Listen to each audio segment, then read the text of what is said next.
নমস্কার বন্ধুরা, রোজকার মতো চলে এসেছি আমার বাড়ির কাজ এবং স্নান সেরে চলে এসেছি রান্নাঘরে।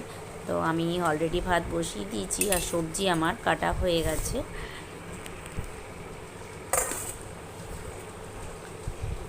আর আমার অনেক দিন থেকে আমার ভাজা মশলাটা শেষ হয়ে গেছে, করব করে করা হয়নি। তো আমি নিয়ে নিয়েছি জিরে, ধনে, গোলমরিচ আর শুকনো লঙ্কা। সেটাকে আমি ভালো করে লাল করে ভেজে নেব। তারপর মিক্সিতে গুঁড়ো করে রেখে দেবো। এটা আমার করে দিলে মোটামুটি আমার 1 মাস চলে যাবে।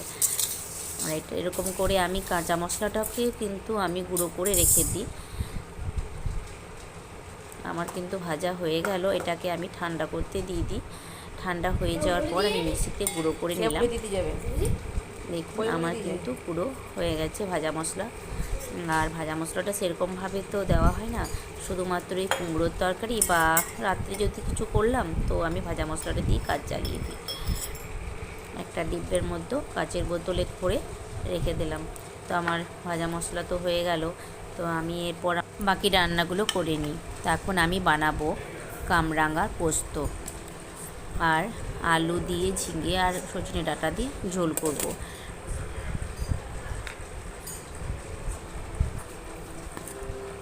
বা পোস্ত বেটা হয়ে গেছে বাটা। আর আমি আগে ঝিঙেটা বানিয়ে নিই, তারপর বানাবো এই যে কামরাঙা পোস্তটা। তো কামরাঙা পোস্তর জন্য আমি কড়াই গরম করতে দিয়ে দিয়েছি। দিয়ে দেবো তেল। তেলটা গরম হয়ে গেলে কামরাঙাটাকে আমি হালকা করে প্রথমে ভেজে নেব, যাতে আমার জলটা হালকা যেন ঝুরঝুরে মতো হয়ে যায়।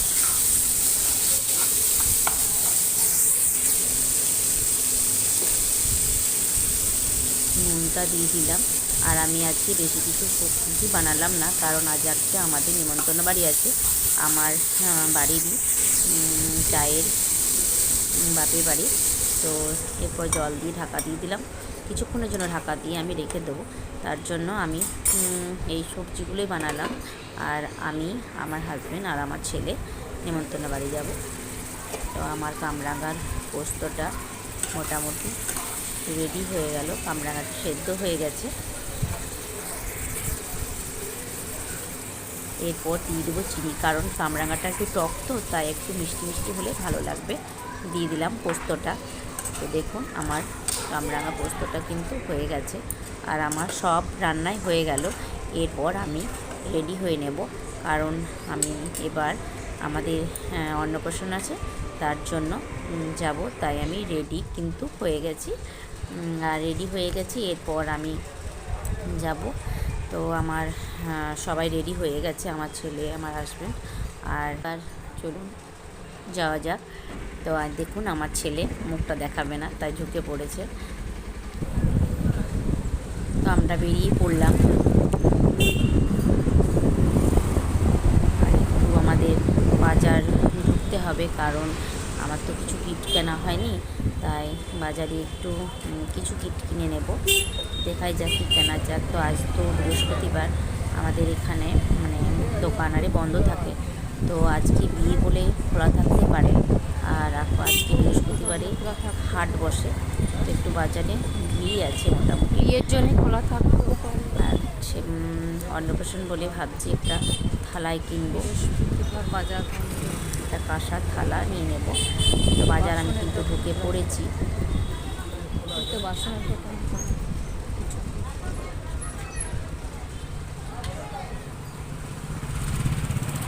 চলে এলাম।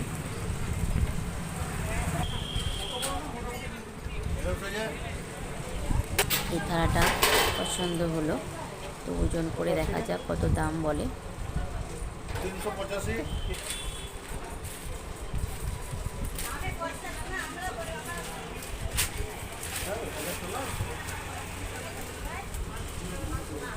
আজ তো হাট বসেছে, তো চারিদিকে বাজার দেখে মনে হচ্ছে যেন কিছু কেনাকাটা করি। দেখুন আমার পাপোশগুলো দোকানের সামনে পাপোশ ছিল, তো ওইগুলো দেখেই মনে হচ্ছিলো যেন কিনি। তো এখন তো আমরা বিয়ে বাড়ি নয়, সরি, নিমন্ত্রণ বাড়ি যাচ্ছি। তো এগুলো নিয়ে তো আর যাওয়া যায় না। তো আমার থালাটাও কেনা হয়ে গেল। তো ভাবছি আসার পথে একটু বাজার দিয়ে ঢুকবো।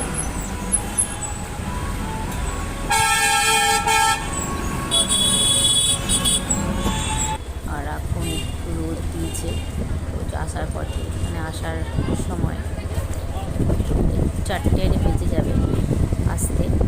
তো তখন এত রোদও থাকবে না, তখন একটু বাজারে কিছু কেনাকাটা করবো। আর দেখুন সবজি আজকে হাট বলে সব কিছুই বসেছে।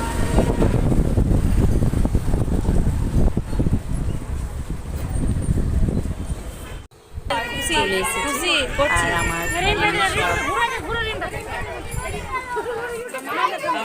এই যে আমাদের লেখা রানী, এগুলো সব আমাদের ফ্যামিলি, সব আমাদের ভোজ খেতে এসেছে। বলে বলে দেখা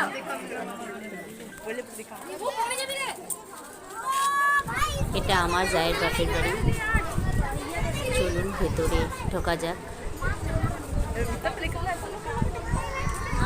যার আজকে অন্নপ্রাশন তাকে খুঁজে পাই কিনা, কারণ এত লোকজনের মধ্যেও তাকে খুঁজে পাওয়া মুশকিল। কারণ ছোট বাচ্চা তো, আমার একটু মানে লেটই হয়ে গেল, ভাত খাওয়ানো হয়ে গেছে। এগুলো সব আমাদের ফ্যামিলি, আমাদের ফ্যামিলিটা অনেক বড়, তো যেখানকেই যাই আমরা সব একসাথেই। তো দেখুন এটা আমার একটা ননদ।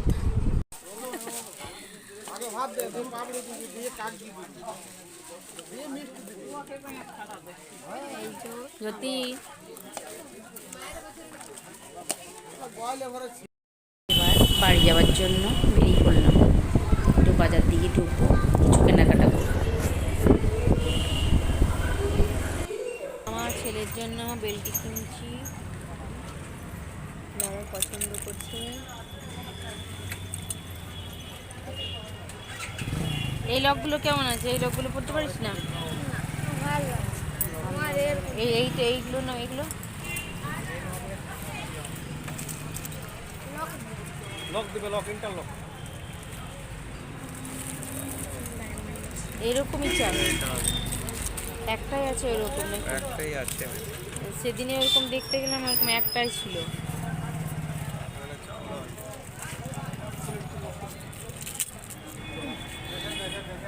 এই লোকটা ওর পছন্দ খুব, এটাই ও পছন্দ হয়েছে। ওই তো নিজে পড়তে খুলতে সুবিধা হবে। আর কিছু নিবি নাকি? চশমা নিবি নাকি? আরে চশমা নিয়ে নে, কোথায় যেতে। চলে এলাম বাড়ি। তো বাই বন্ধুরা, আজ এই পর্যন্ত। ভালো থাকবে সবাই, কালকে আবার দেখা হবে।